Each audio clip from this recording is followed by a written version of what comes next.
Welcome back everyone to Raid Reviews. I'm Aiden and today's going to be a review day on this gun right here. This is the Classic Army Skirmish CA4A MK18, commonly known as an M4, as most of you, probably all of you, know. So let's get right into it. So this is the Classic Army Skirmish CA4A MK18. This is an AEG rifle, which means it's electric. And this MSRP for this rifle is $189.99, and that is on Airsoft GI. I'd rate this gun at a beginner level. It's at a decent price point, and its performance is pretty well. I mean, it's not up to what a professional player would be using, but not all of us are professional players, the majority for that matter. One of the favorite things about this gun that I noticed right off the bat is that a majority of it is made with a nylon fiber that Classic Army typically uses to make their not cheap guns but lower level.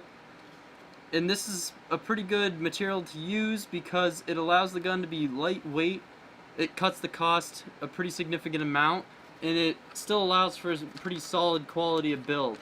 There's not much shake in this rifle. And it comes with a high capacity 300 round magazine. As you can see, goes in, fits pretty well, as expected. So to go over on what parts of this gun are the nylon fiber I was talking about. So the nylon fiber parts is going to be your upper of the body, the lower of the body, that includes the grip, and the stock here. Now the metal components on the gun is the metal buffer tube that the stock goes on, not the actual stock, but the buffer tube, that's metal. The MK18 style quad rail system we have here on the front, this is all solid metal, and then the actual barrel of the gun, that itself is metal as well. And we can see right here the muzzle brake, a blaze orange, that is plastic. That is not metal, but it is removable, which I do like, because not all of us like to use a blaze orange tip when we're actually playing in games. Another metal component on this gun is the front and rear flip-up sights. Classic Army made sure to brand them. They put their brand right on the front. And these flip-up sights, as you can see, are adjustable. You can spin this up and down to adjust for elevation. And the rear one, as you can see, spins side to side. That would be for wind. Obviously, we're not going to be adjusting our iron sights on the field for wind, but if you really wanted to, you could. For the external components, we have the selector switch, which is on this gun. It is not ambidextrous. It is unfortunately only on the left side. That would be for the majority of us that are righty. Nothing against you lefties out there, just this gun I guess does have something against you because it didn't put a selector switch on the left side for you. But the mag catch button is also on the right side, but that is for righties, obviously. That is to drop your magazine out of the gun, as so. And that's going to be on your right side. There's not one on the left side. Another component that is featured on this rifle is the rear sling points. As you can see, there's one on the left and on the right side, as seen.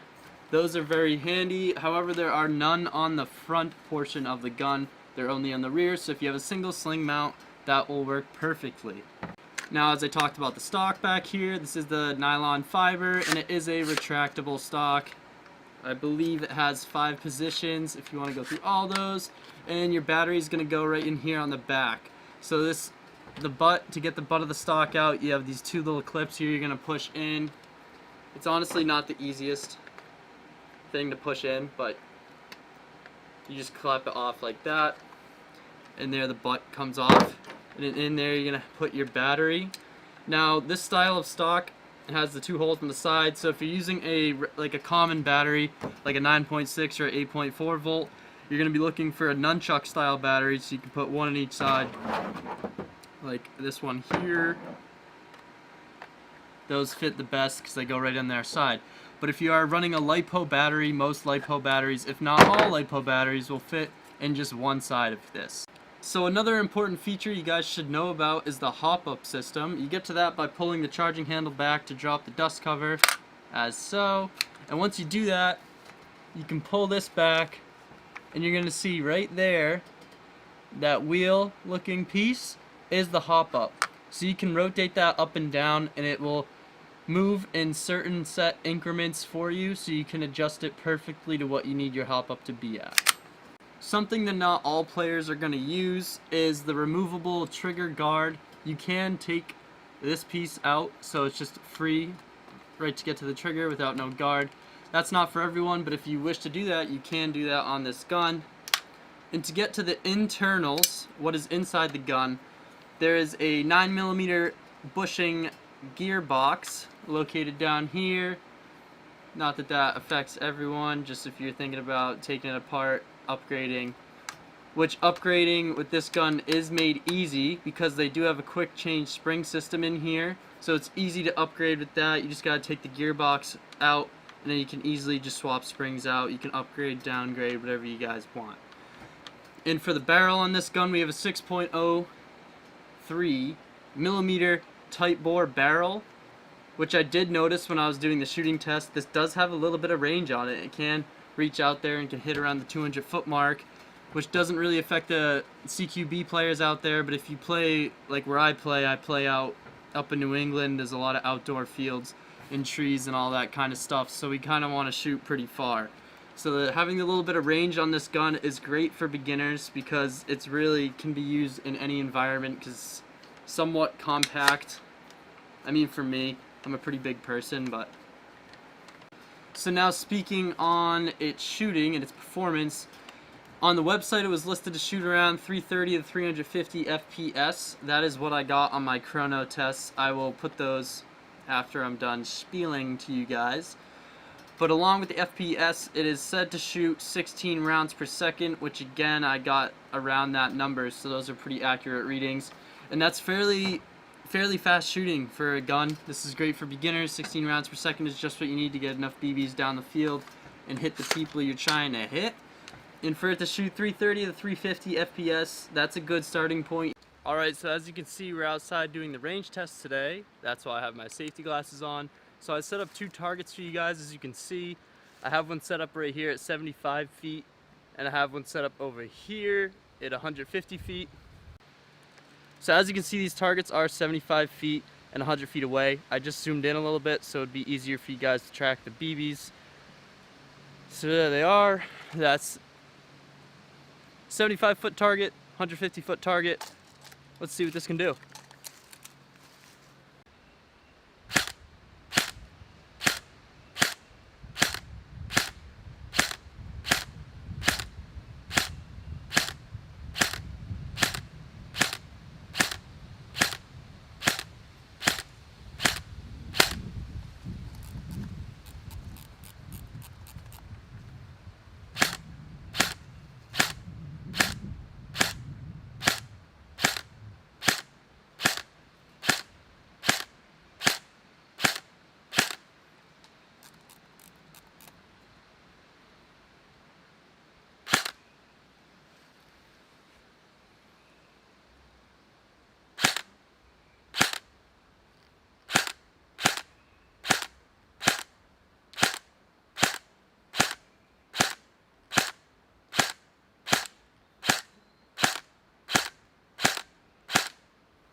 Alright, so as you guys saw right there, once again, didn't fail us. It hit it pretty consistently out at 150 feet. It's a pretty good distance.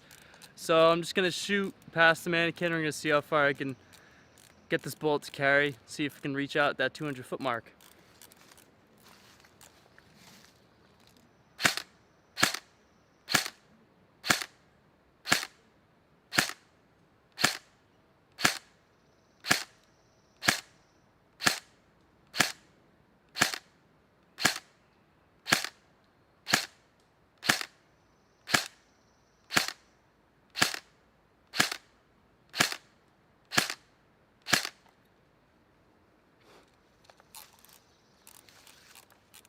Alright, so you can tell I didn't adjust the hop up because when I'm shooting that far, some of the bullets just drop immediately and some of them carry on past the mannequin.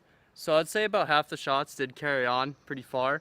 So that's really not that bad straight out of the box for a $180 gun to be shooting over 200 feet, I'm going to take that all day. Alright, so now that we're done with the shooting tests, we're going to head over to the chronograph and see what this gun's shooting in at.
Alright guys, I hope you enjoyed this video. That is all I have for you today.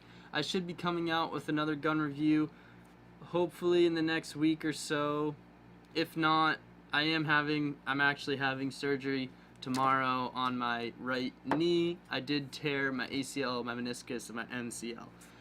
So yeah, that's not great, but I will be doing an injury recovery for that, obviously. So I don't know how I'm going to be feeling after surgery. They said it would be probably a week before all the pain goes away. So I'm not sure if I'll have a video for you guys next week, but I'm going to try to get the review for the other gun recorded, so maybe I could at least edit for you guys so I can get a video out next week. So that is all I have for you guys. So if you like this video, feel free to like it, and if you like this channel, definitely subscribe. Help me out. All the support counts, and I'll see you guys in the next video.